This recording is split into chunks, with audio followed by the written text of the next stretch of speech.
Giselle and welcome back to my channel. Thank you so much for being here. Today is another installment on my Sephora Trainer Secret Series, and we're talking all about the elusive issue of color correction. So if you want to know more about that, hit the subscribe button, share this video with somebody you think might like it, and let's do it.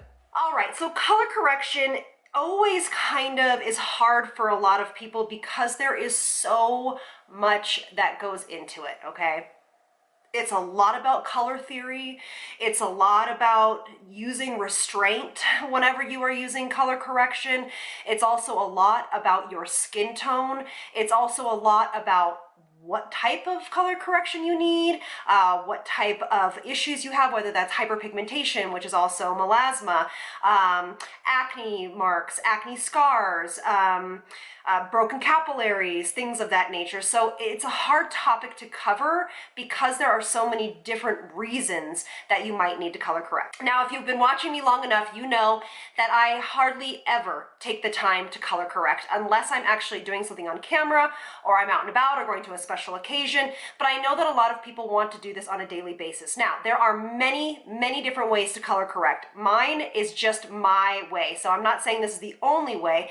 It's just a way, okay? So it's not the only way, but this is how I trained my team at Sephora on color correcting. Now, let's start with something pretty easy.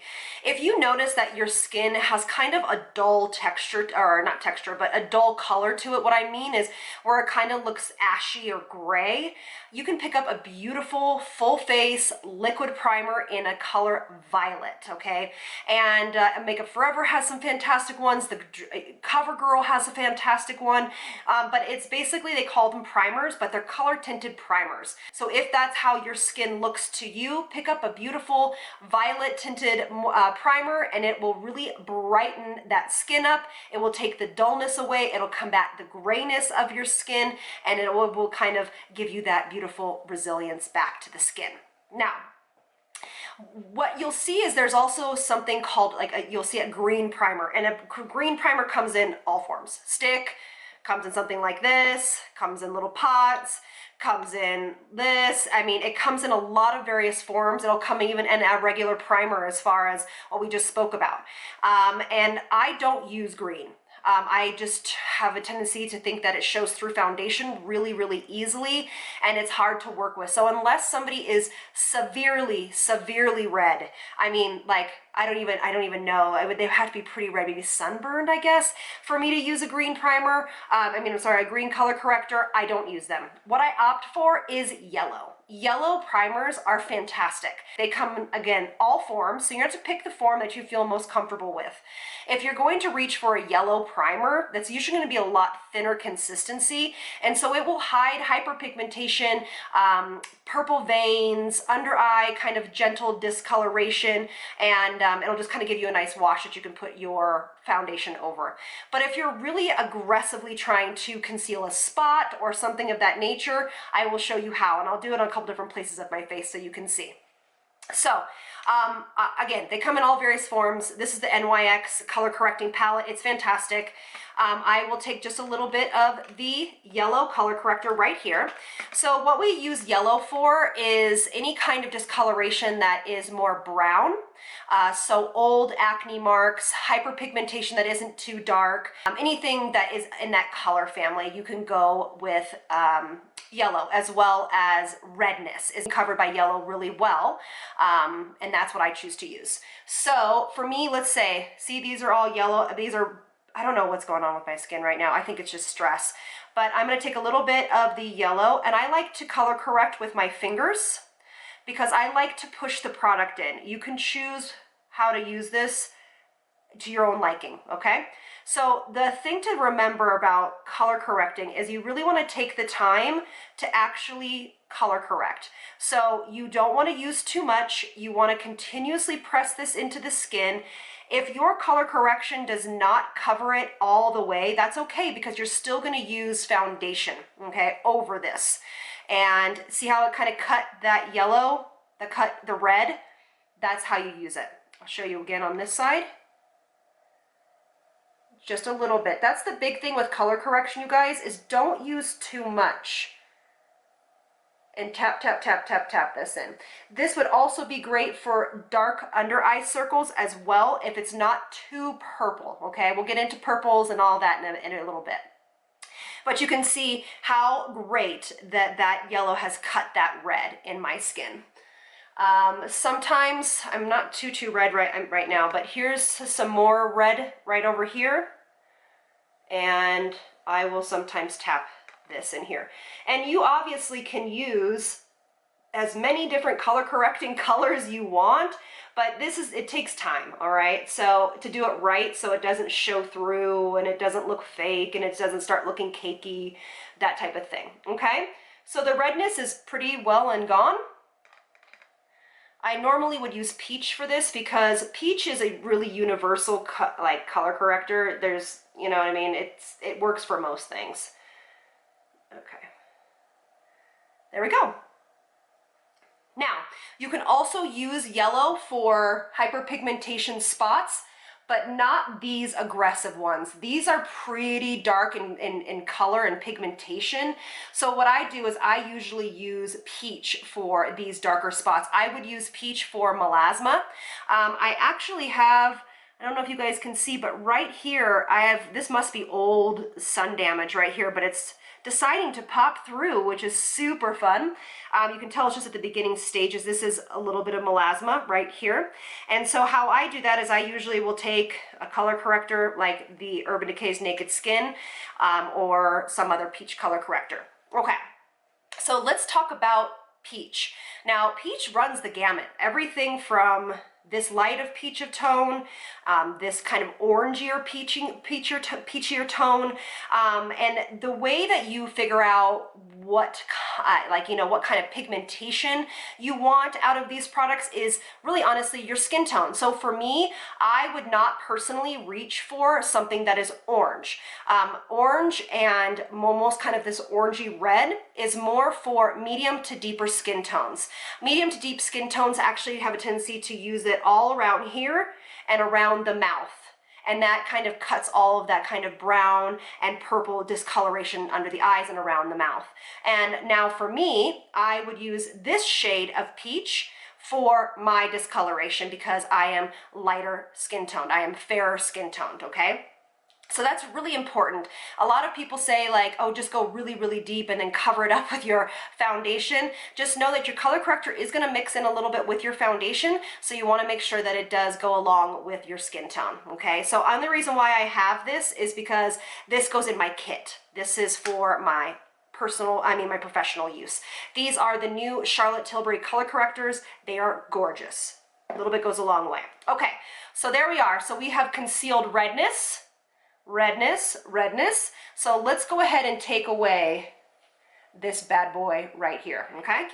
Okay, so to start, pick your favorite. This does not have to be a high-end color corrector, but you need to make sure that it does have some pigment payoff. I do prefer creams or something like this, which I can layer, but this is gonna be in this formula. It's like a concealer, but it's peach. It's gonna be more for lighter pigmentation. For something that's darker like this, I prefer more of a cream application. So here it is. I'm gonna take my finger right in this bad boy. I have about this much on my finger, and I'm just going to tap this in, okay? Do you see that? Okay. So you're just going to tap, tap, tap, tap, tap. Again, I like to use my fingers because the warmth of my fingers warms the product up and allows it to be pushed into the skin more. Again, you'll see that if you use too much of the color corrector, it will bleed through your foundation. So make sure you feather out the edges. So just leave it like a blob. Make sure you feather out the edges. And look I'll show you even on redness that peach also is kind of that universal color corrector.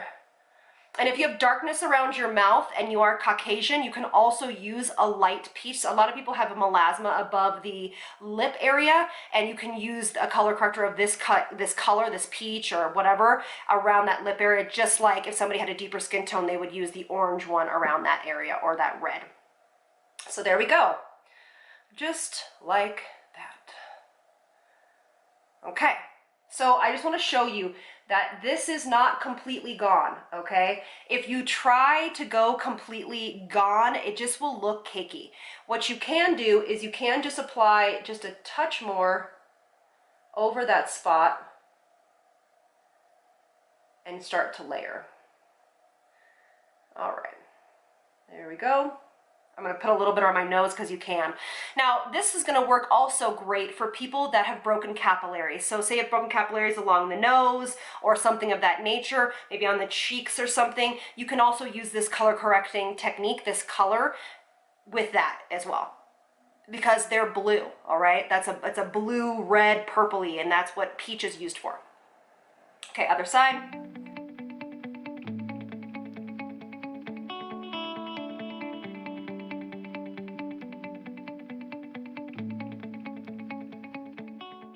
All right, a little bit on the forehead for that melasma here. I could actually use probably yellow here, but I'm just gonna use pink.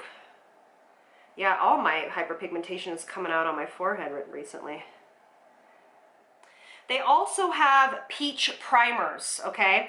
So peach primers, like we were talking about with the yellow as well as the violet, will give you this same effect but all over the face, but it won't be as strong or as effective as something like this, which is spot treating, okay?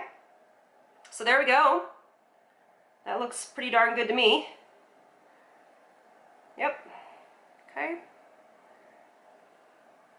And then for under the eyes, I mean, I've done quite a few videos on under the eyes, and I'll link one of the ones below. But I would take the same color, and again, if it is deeper in pigmentation, so they're really dark circles, you're going to adjust that color of peach a little bit deeper. Okay, so for me, I'm gonna put this right here. And you can also use color correctors on your eyelids. So I have pretty pigmented eyelids, and using the same kind of peach color corrector will give you that kind of flawless look on the eyelids. And then you can just go over it with, you know, your foundation if you want to. So again, tapping, tapping, tapping. And around the eye area, I highly recommend you usually only keep your color corrector to this section of the eye. So most people don't have a lot of darkness on the outside, maybe like outside in here in the corner or something like that. But that's my big thing that I want you guys to look how nice that looks. The big thing that I want you guys to take away from this is to use a color corrector strategically.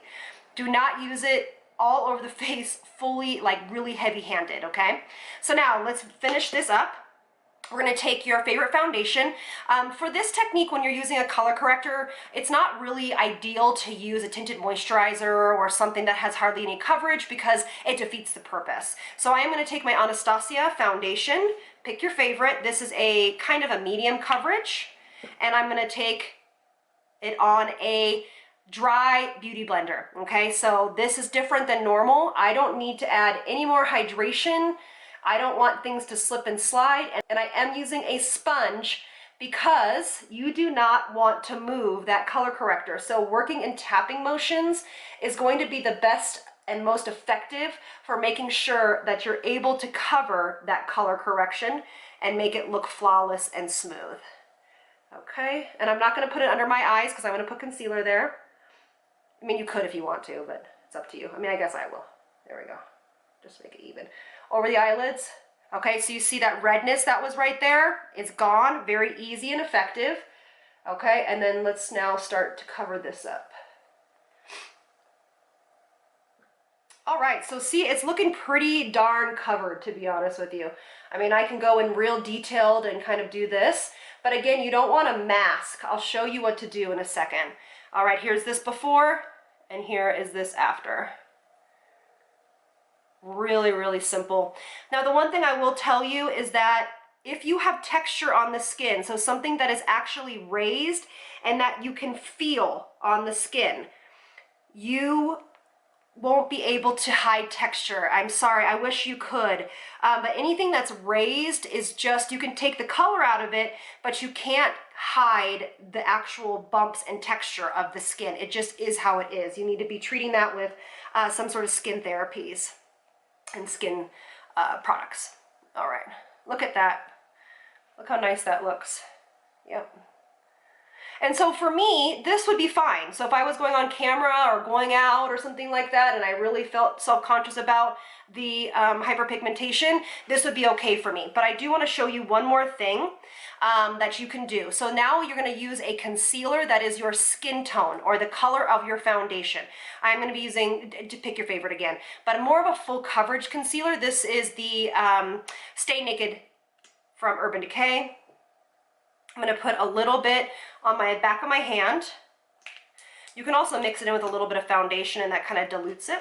All right, now I'm going to take my Pointillism brush, and this is a Sigma small eyeliner brush in E10. I'm going to take it with a little bit of concealer, and I'm going to do this.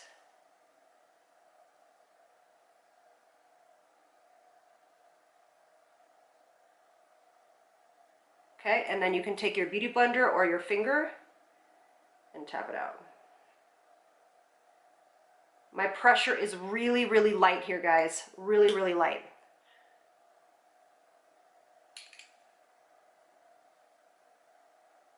You can feel free to do it anywhere you want. This is also a great tip for when you have acne. So you can do all the tips that we've done now, and then you can use a pointillism technique with your acne spots and just cover them up like that. And that way you're able to have just a really nice light coverage of foundation, but have just those areas covered and concealed where you feel uncomfortable. You could also cover it like this and then let it sit for a few minutes so it becomes thicker and tackier, and then you can tap that out. And that's a great way of getting a little bit more coverage out of your concealer, is letting it sit and then tapping it out. So we'll let this sit for a second. But to me, I'm really happy. The skin looks pretty flawless. It's pretty perfected. You know, a lot of times, to get all of this to go away completely, you have to use a mask, and it's just not what I want to do. It could be totally what you do, that's totally fine, but you know, today I'm here trying to share with you the tips that I shared with my team to still make the skin look really nice, really like skin, but also be able to hide those imperfections to the best of their ability for the people that felt that they needed it. So here we are, and just tap that out. So that way you don't need more coverage all over the skin, and skin still just looks like skin. All right, so everything is on. I just completed my makeup. I'll leave you with the last two things. Is you need to make sure you set your makeup when you do this type of concealing and color correction. I prefer to use a powder like the Hourglass Mineral Veil or Charlotte Tilbury's, or some sort of loose powder, probably the Cosmetics by Pores. But today I use the Well People Bio-Based Baked Foundation. And again, it just gives another layer of coverage. It's light coverage, but of coverage over that, and then it obviously sets it. So that is one of the things I will say. Second of all is if you're trying to do color correction and then you're trying to do cream products like cream blush and cream bronzer, it depends on where your hyperpigmentation or your thing that you have color corrected is, it really doesn't play very well with being moved constantly on top of it. Like once you know what I mean? Like once you get that color correction down and your foundation is over it, just leave it. Just use powder products the rest of anywhere else that you haven't done, you know, color correction and things like that. If you want to use creams, just be wary of that. Like for me, I couldn't use a cream contour over this color correction because it would just move it because I needed to blend too much. So I have powder, bronzer, and blush on right now, and I just use a really light hand over the color correction. Same goes when you are setting your makeup. Don't sweep really hard. Make sure you start doing these tapping motions over where you've color corrected, start to stipple, and then you can kind of brush through. And that is how you can achieve this color correction. I hope that this helps you. I know it's a big, big topic. I'm trying to meet people in my new area of Denver to show you these types of things on other people, but you got to bear with me. We just moved here 6 months ago. So thank you so much for being here, and I'll see you on the next one. Lots of love from me to you. Bye, loves.